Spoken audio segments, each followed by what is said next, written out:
Welcome back to the Premier Squad podcast. I'm your host, Jerome. Today we have segment 3, episodes 7 and 8 of Star Wars Maul, Shadow Lord. With me, I have my co-host Ken. I have Dom, James, and Smitty. Going over this episode, once again, we'll be going through our pros and cons, our favorite scene, as well as our score out of 10 for these two episodes combined. Dom, if you'd like to take us off, go ahead. Okay. All right. Yeah. I'll start us off. Some of the pros from this episode, from these two episodes, was I really just enjoyed seeing like how terrifying the Empire can be and was. They really just swarmed on Maul and his crew, and just wave after wave of attack ships came in with troopers, and you could just see them getting squeezed, and you really just felt the power of the Empire. So I really enjoyed seeing that. Another pro that I had was something that Daredevil kind of failed to do was get us really excited for the finale next week, but also offering great fight scenes in there as well. Yeah.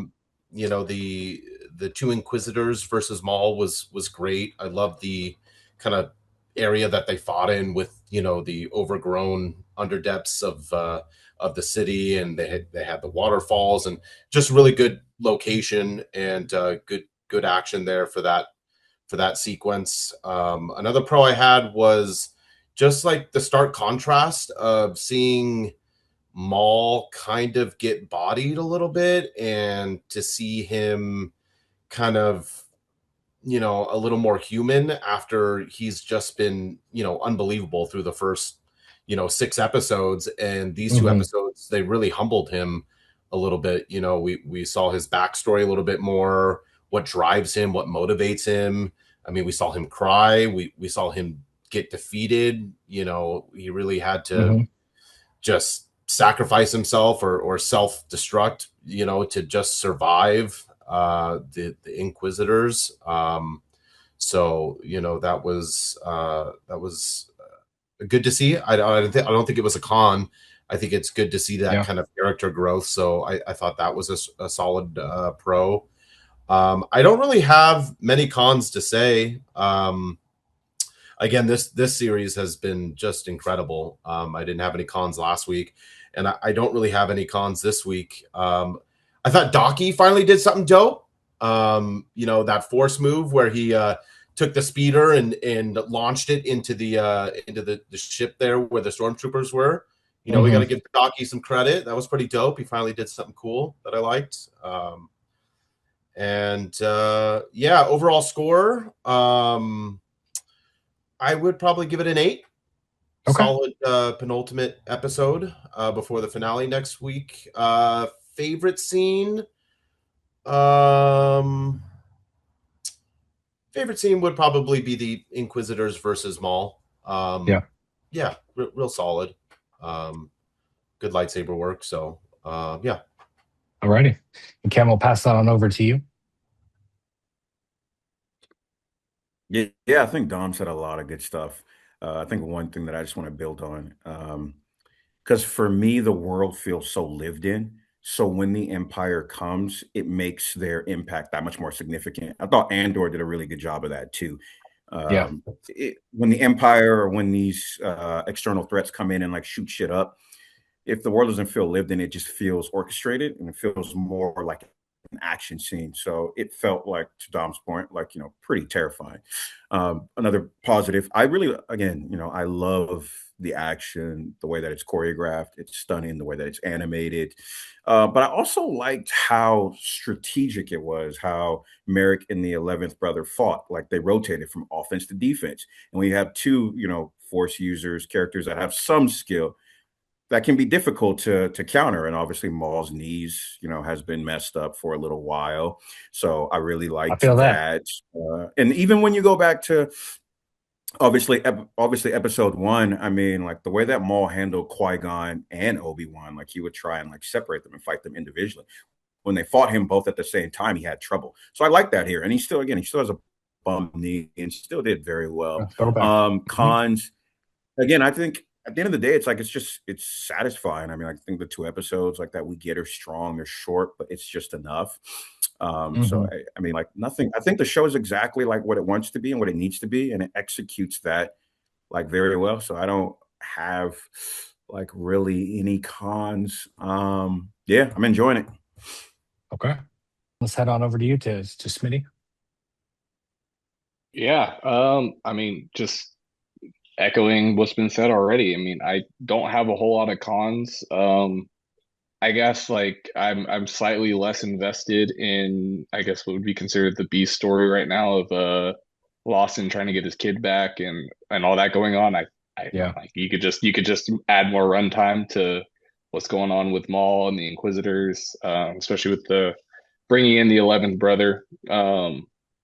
But I mean, I still think it's still really well done. So I'm not like I'm just less invested because obviously seeing high level lightsaber combat is significantly more entertaining to watch.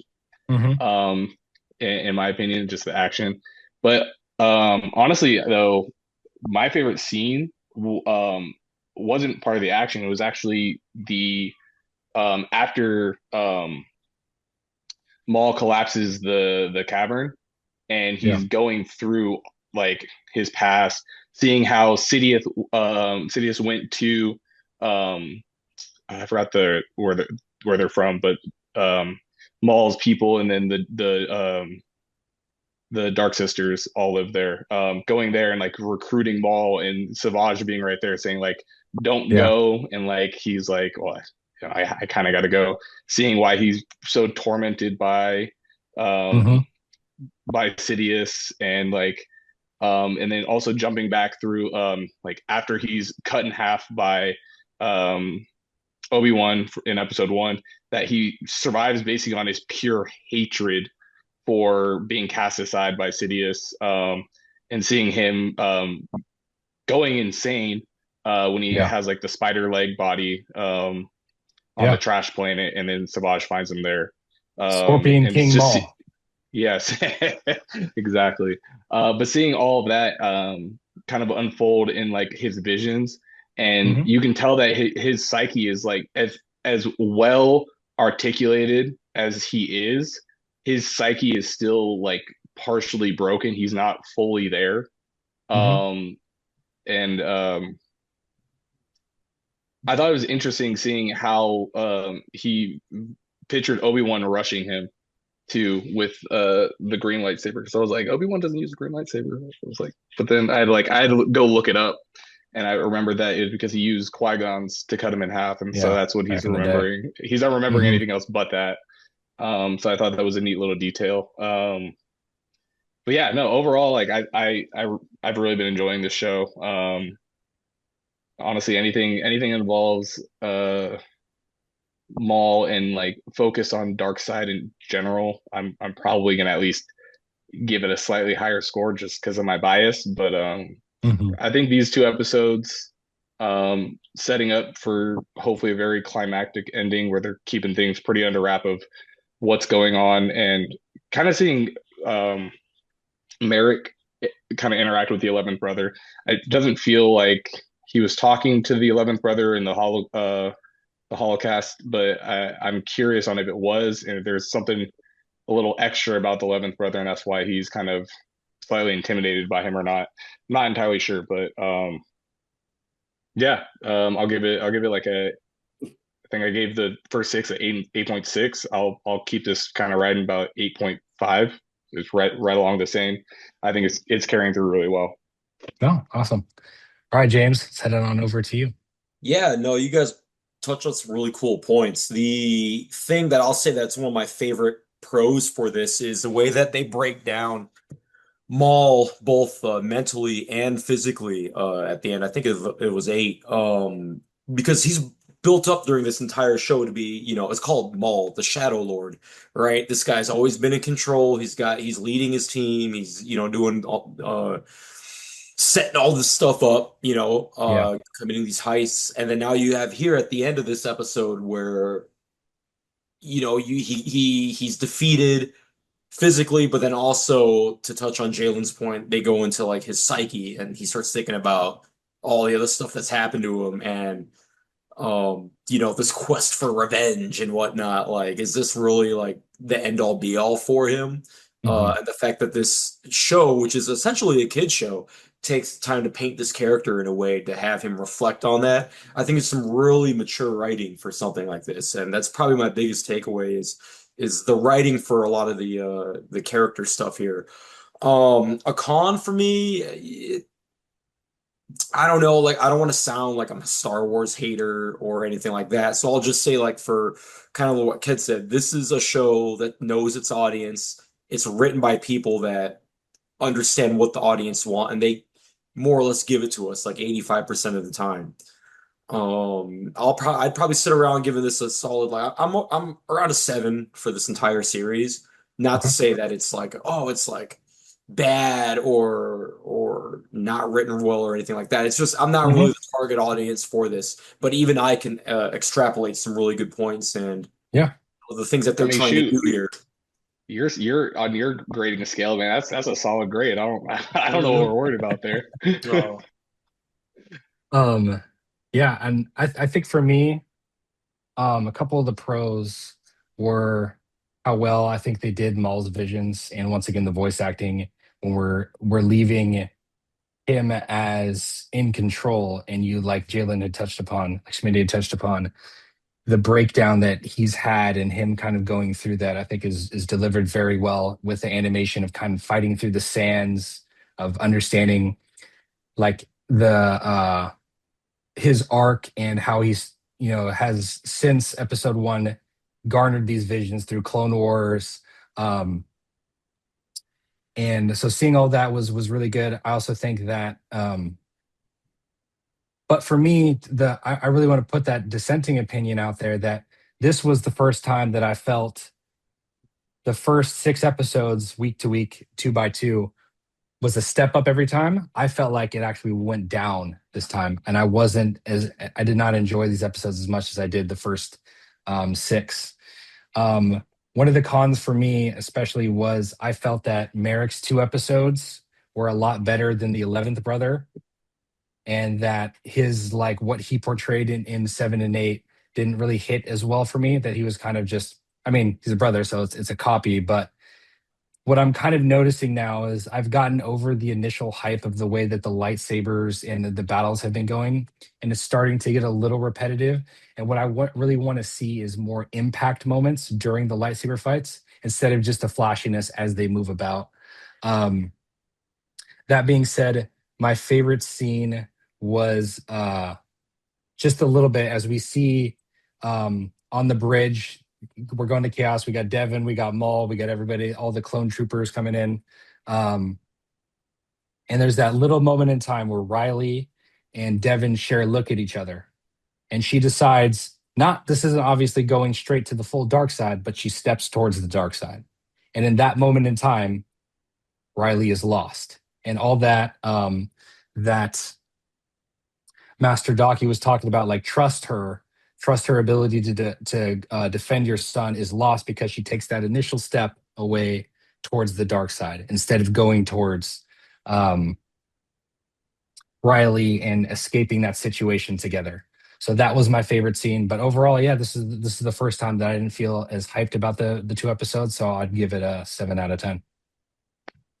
But I really want Excited to for Yeah, know. the Go ahead. finale. Go Excited ahead, for the Dom. finale next week. We gonna see maybe a Paul Bettany cameo, huh? Gonna see how oh, Maul takes over the the Crimson yeah. Dawn. what's his name? Luther Vandross or whatever the heck that dude's name is. Dude, some of Yeah, those names that they have listed in there are so hard to like remember. They got some anime names in there. I'm not gonna call it lie. Vision. Yeah, Um, no, I definitely agree with that. The Um, before we started the Josh, you were talking about the 11th brother. What and you were mhm. saying his mask looked like something. Yeah. What was So your reference? I just totally thought it was Reaper from like Overwatch. Like, and I looked him up, and like with his hood on, Oh, it is nearly the same identical face. So that kind of I caught got me off very guard when I first saw him. okay. I got very Plague Doctor vibes. Like if Okay. you took like the Plague Doctor mask and you just From made it like Diablo. right? No, just from like literally history, like the plague Oh, okay. doctors from during like Yeah. the Black Death era in Europe. Mm-hmm. I That's was the getting kind of vibe I Khonshu vibes. Khonshu Khonshu, vibe. Khonshu, that's Yeah. great. Khonshu. Yeah.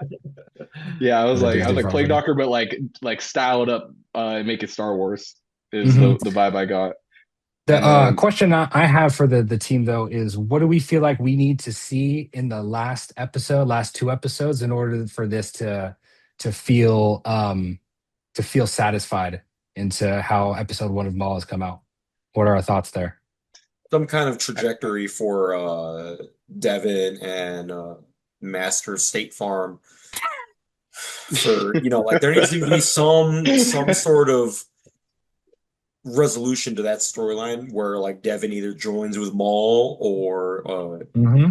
What about just Docky dying? Would that be enough? yeah, like him dying or Okay. her cutting him down would be nice, but like it's not that deep or mature of a show. I'm I don't think she'll make that hard of a turn. yeah. But yeah, Yeah. that's something that would help me. I don't really care about the police force guy, but like he's there to showcase how much reach the Empire has. Like Ken said, Yeah. this is the Empire we're talking about. Like one wrong move, you can come and get your whole command stripped from you, and uh I'm also curious about Lawson talking about how he like worked with the Jedi in the past. And I wonder if we'll get like another Tales story about that where he's working with like that could be an it. Ahsoka or like an Obi-Wan like back in the day before the Empire took over. But the other Mm-hmm. thing is I'm wondering because it seems like uh Lawson and his wife, or at least Riley's mother, are separated. I'm Yeah. curious if like they just have very differing opinions on the Empire, and like Lawson's like he's like He I'm not going to works be for the outright. Empire. Yeah, that's what Bob's Yeah. saying. Like, Yeah. I mean, technically everybody works for the Empire. Let's be honest. But yes, directly, yes.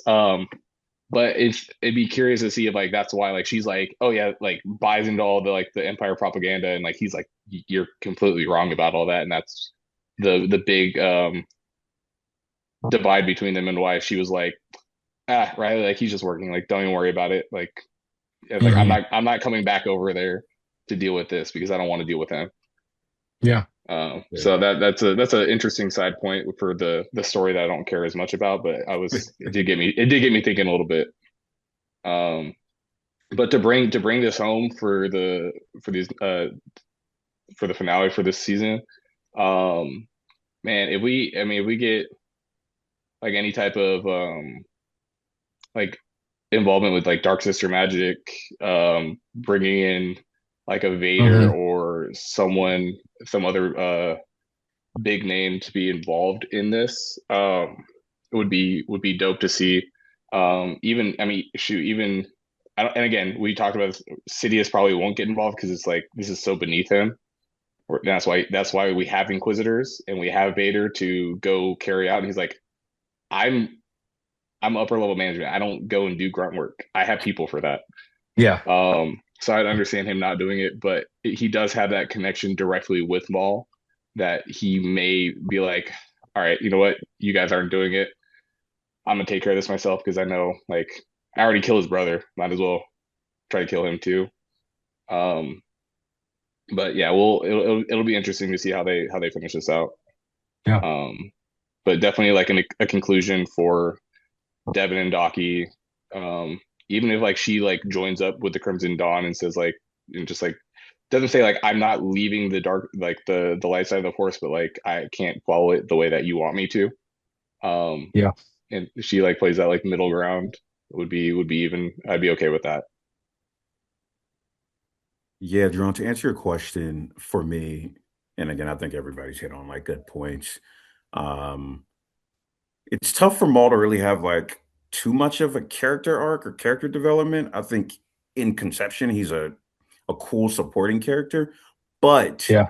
if Vader were to come, I think that'd be the only thing that would be satisfying for me because you'd have the two not apprentices, but Yeah. Yeah. like Sidious is, face off.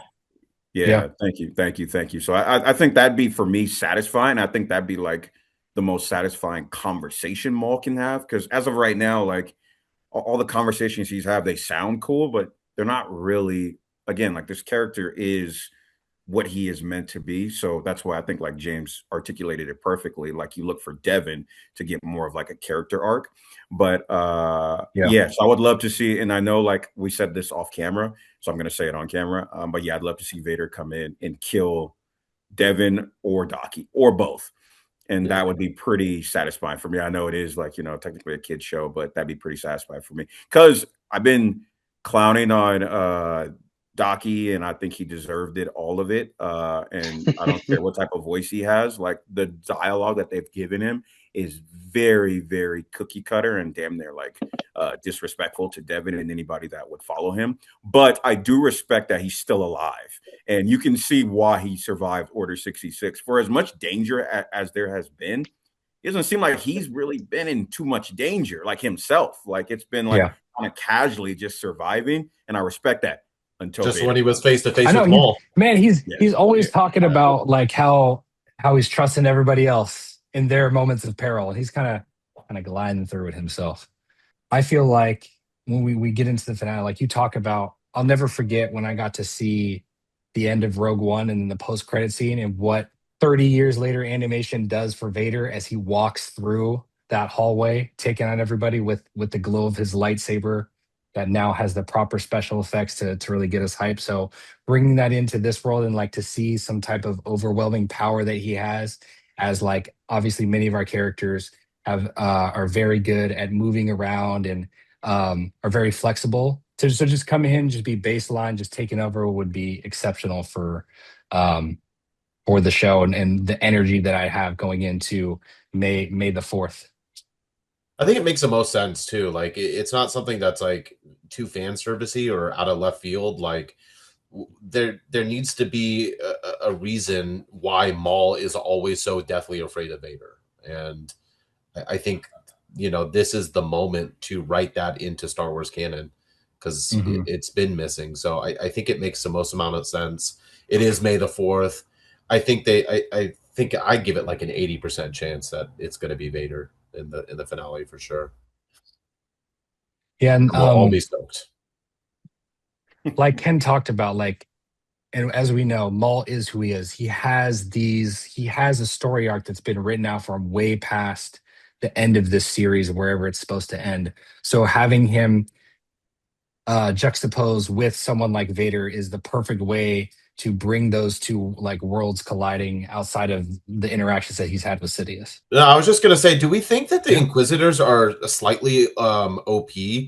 I mean, we talk about the Sith rule of 2, and it seems like all series long they've just been running roughshod over everything and anything.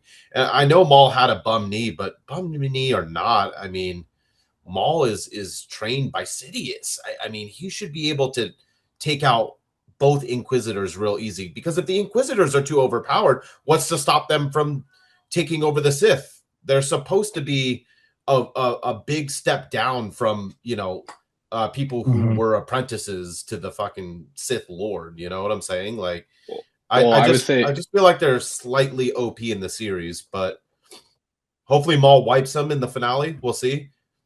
I think yeah, bum knee does play a part, and it's a 2-on-1. Plus, yes, Maul was trained by Sidious, but at the same time, like, he still kept Maul weak enough and broken enough that he wouldn't be an actual threat in a lightsaber combat situation, which is why he was able to handle him and his brother in that type of situation so easily. I think there's like a hierarchy of like, you have Sidious, who is like the pinnacle, and then you have Vader, who is the only reason he's not above Sidious as far as pure combat ability is literally just because Sidious made his suit to diminish him. And then Maul would probably fall under there. But you also have to remember that the chosen one of the Force trained the Inquisitors.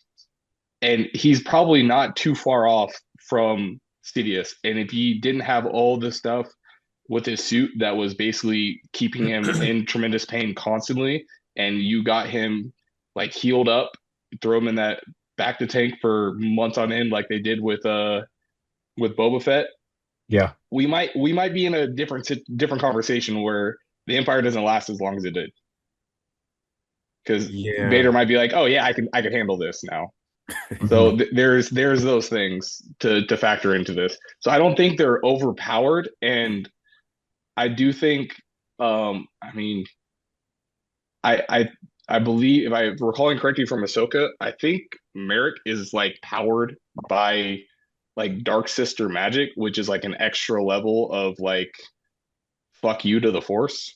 So is Mhm. he dead here then? Because I was thinking we would see him die. Are I you saying that he's well, dead here Ahsoka, in this series already? And I under don't Night I don't Sister know. magic? I'm not sure. He could be, and that's why he's in this uh the suit that he's in, because the same situation that he's rocking in Ahsoka. Mhm. Um, Yeah. the very oh my gosh, Dark Souls 3-esque Lord of Cinder vibes going on over here. Yeah. But yeah, I mean he could already be dead, and it's just someone who is very force sensitive that Sidious thought would be a useful tool to the Empire and um culling the population and going and hunting down Jedi. Who knows? I'm not entirely sure about Merrick's timeline on when does he die, when is he resurrected with Dark Sister magic. I don't know. So I'm just saying I think that could be a factor into it as well on why they're so powerful. And obviously Sidious is choosing the correct people and having some type of outside the Force specifically type of magic or outside effect could make them more loyal to the Empire where they aren't thinking about overthrowing. Yeah. And then you have your other ones that are like the lower end ones where they're just not worried about it, even if they did try to usurp. It's like, all right, Vader's gonna take them out in 2.2 seconds. Doesn't matter. Mhm. Yeah, because there's a Dom, hierarchy even within the Inquisitor ranking. So It yeah, didn't that's bother just my me. take. It didn't. Yeah, I agree with everything that Jalen said. It didn't bother me. And I was watching it really closely because I thought it was a good point that we brought up last week. But like again, not just the bum knee. I mean, when you have to fight two people at once, because and again, like they strategically animated it perfectly. Like when Maul was fighting one of them, the other one would just use the force. That's just tough. Like I know, like obviously power levels, yeah. Like obviously Ahsoka one shot at the 11th brother. Definitely, I Mhm. get it. But again, like when you have to fight two people again that are trained, that are very well trained, it's if they just approach it right, it's tough. Like I said, like if Maul's fighting one, the other one just uses the force. It's tough, but it didn't bother me. But I see where you're coming from, though. Yeah, Yeah. But yeah, guys, if there's one lesson that everybody on this panel and probably most Star Wars fans out there that we need to learn from Maul, specifically in Episode 8, it is to please take care of your knees, um, whether you've had them replaced like Maul or not. Keep them lubricated. Make sure you can do a squat with your body weight, and then you two will also be able to take on a couple Inquisitors, even potentially if it's malfunctioning on you. What is one thing that like we could really pull from Maul so far, in whether it's his character arc overall or just from the show that we're engaging with right now? stay driven. Don't let some haters keep you down. Because and it doesn't have to be through hate. Like Maul is just running on full pure hatred for Sidious. Hmm. But hey, man, if you got something that you want to do, you can accomplish it if you put your mind to it. Yeah, Might I might think. might not want Go to do it ahead. through some illegal avenues. I'm not promoting that, but yeah, stay motivated. I think like one thing that I kind of talked about last week that can really carry over into these episodes and into Maul is in the realm that is the Jedi versus the Sith. Maul has found a way to carve out a little space for himself in the Star Wars universe that is separate from the two. That where at the end of the for most of his lifetime after episode one, He is neither a part of one of those two spaces, and he's still found a way to carve out a little bit of the universe for himself. I think something we could take away that maybe we shouldn't do is kind of like how Rook Cass. I like what Rook Cass said this week. How he thought that Devin was clouding his judgment, and the chase for his apprentice is clouding his judgment. I think that's something we could take away in terms of not getting distracted by things that are just too unobtainable. If he had simply just let that go, he would have been off planet. He would not have been humbled. He would have been, still on top. He wouldn't have had to gone through everything that he went through in these 2 episodes if he didn't get distracted. So I thought Rook Cast had it dead on this week. His mindset is really just to emulate what the Empire was, and because he has so much hate for Darth Sidious, he wants to maybe potentially usurp that power in his own way by having. Well, I think he needs help. Devin, he knows he can't take Sidious by himself, so he's trying to get help from Devin to train her so that he can go 2-on-1. But I mean, last time he went 2-on-1, he still lost. So he's still trying to find hey, I'm gonna keep throwing bodies at the problem, and I'll figure it out eventually. Yeah. Well, because Devin was like, "So how are you going to do that?" And I kind of was curious what he had to say, but he didn't really. It didn't make. It was just he said, "Join me, and I'll tell you." Yeah. I was like, give me a part of the plan, and then I'll join. He got mad. He got mad off that. He got mad off that question. He didn't have anything to say. He said, "I'm about to tell somebody some plans that I have without them joining me first. Are you kidding me?"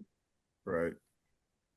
But yeah, trying to emulate that structure that the Sith had, I think probably works against him instead of trying to see some other pathway to obtain the goals that he wants to obtain is probably just a big part of his downfall. Any other life lessons from Father Maul? I think so. Jerome, I was going to use your point, and then Dom, I was going to use your point after, but I think, obviously he has the Force. He should be able to feel what his followers or troops or teammates feel about the entirety of the situation. And he should be able to feel that he is beginning to lose, not beginning, he has already lost their support. And I think this, again, plays on Dom's point, but, he's completely blocked that off because he's focused on something else, but the Force should really clue him in on that. So, that's what I'd say I don't want to take away from him. Mm-hmm. I mean, technically, when you're the not to discredit your point at all, but when you're also technically the ruler of Mandalore, you're kind of, you're a monarch. You're kind of you're my subjects. You do what I say, and if you don't, you'll be dealt with. Which I feel like Maul would absolutely be in that type of situation where he's like, "Oh, if you're not going to follow me anymore, well, then you're against me." Yeah. Not when you tell him to leave the credits behind, man. Yeah, once he said to leave the credits behind, I was like, that big box of money. Their credits. Come on, they might be Mandalorians, but you were not of Mandalore, so you might have taken the throne, but they're about their money, not about you. Yeah. All right, then. With that, we appreciate your time here with us today. Thank you guys very much for joining us. Thank you to my guests, my co-host, spending our time here together. This is exactly what I wanted to see come from this kind of situation, is just the time spent going through more of the characters and more of the universes that we get to have put out there. So appreciate it, and we will see you again soon. Thank you.